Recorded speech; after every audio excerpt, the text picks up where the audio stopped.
নমস্কাৰ বন্ধু বান্ধৱীসকল আজি মোৰ হাতত আছে এটা বাহৰ চুঙা আৰু এখন কটাৰী যেহেতু গৰম বহুত পৰিছে নহয়নে সেইবাবে আজি মই আৰু মোৰ ভণ্টি এটা ভিডিঅ' প্ৰস্তুত কৰিছো আৰু এই ভিডিঅ'টো বিশেষকৈ মোৰ বন্ধু বান্ধৱীসকলৰ বাবে যেহেতু কণকণ আমাৰ নিচিনা কণকণ ল'ৰা ছোৱালীবোৰৰ কথা ডাঙৰ মানুহে গুৰুত্ব নিদিয়ে সেইবাবে মোৰ বন্ধু বান্ধৱীসকলৰ বাবে মই ভিডিঅ'টো প্ৰস্তুত কৰিছো আৰু এয়া চাওক আমি কি লৈছো এটো এটা বাহৰ চুঙা আৰু এখন কটাৰী মই মানে এপাহ বাহ লৈছো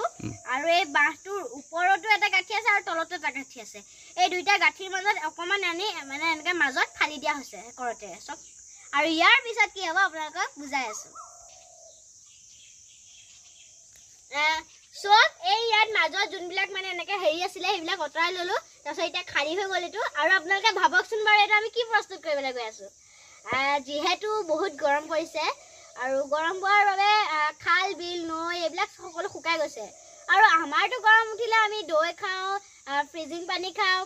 খাওঁ এইবিলাক জুচ বহুত খাই থাকো নহয়নে আৰু ভাবকচোন বাৰু আমাৰ চৌপাশে থকা চৰাই চিৰিকটিবিলাকে কি খাবলৈ পায় সেইটোতো পিয়াহতে থাকে সেইবাবে আজি আমি কিবা এটা প্ৰস্তুত কৰিবলৈ গৈ আছো চাই থাকক ভিডিঅ'টো মই আপোনালোকক মানে দেখুৱাবলৈ চেষ্টা কৰিছো এইফালে চোৱা এই আমি যে বনাইছিলো অকমান আগত বাহৰ চুঙাটো এটো বনাই হোৱাৰ পিছত মানে দুফালে আমাৰ ৰছী এডালে বান্ধি লৈ পেলাই ইয়াৰ ভিতৰত পানী দি থোৱা আছে চক যেহেতু গছৰ তলত চৰাইবোৰ থাকে সেইবাবে ইয়াত চৰাইবোৰে পানী খাবৰ বাবে ব্যৱস্থা কৰা হৈছে চক আপোনালোকে বেলেগো ল'ব পাৰে বেলেগ বাচন বৰ্তন ল'ব পাৰে বা মই এটুকে লৈছো আৰু আপোনালোকে মানে আইসক্ৰীম দৈ বা ভাল কিবা বাচন বৰ্তন ল'ব পাৰে মইও লৈছো বাৰু দেখাম দেই আহকচোন আমি দেখামগে ইয়াত এটা মই দৈ খাইছিলো আমাৰ দেউতাই দৈ আনি দিছিলে সেই দৈৰ এটা মানে টেমাত ভণ্টিয়ে বনাইছে দেই এইটো এই আমাৰ ভণ্টি হয় আৰু ভণ্টিয়ে বনাই দেখাইছে আপোনালোকক মই দেখাই দিওঁ ইয়াত পানী ভৰাই দিছে তাই চব মোৰ লগত সহায় কৰি ইয়াত পানী ভৰাই দিছে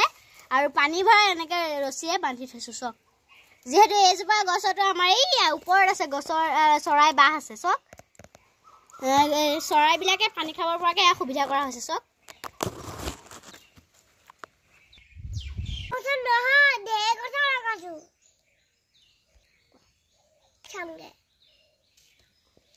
এয়া চব ভণ্টিয়ে মই প্ৰস্তুত কৰা আৰু এটা ইয়াত আছে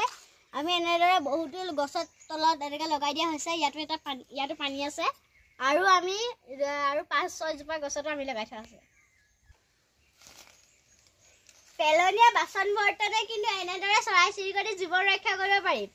যেহেতু চৰাই থাকিলে গছ থাকিব আৰু গছ থাকিলে আমি থাকিম নহয়নে বাৰু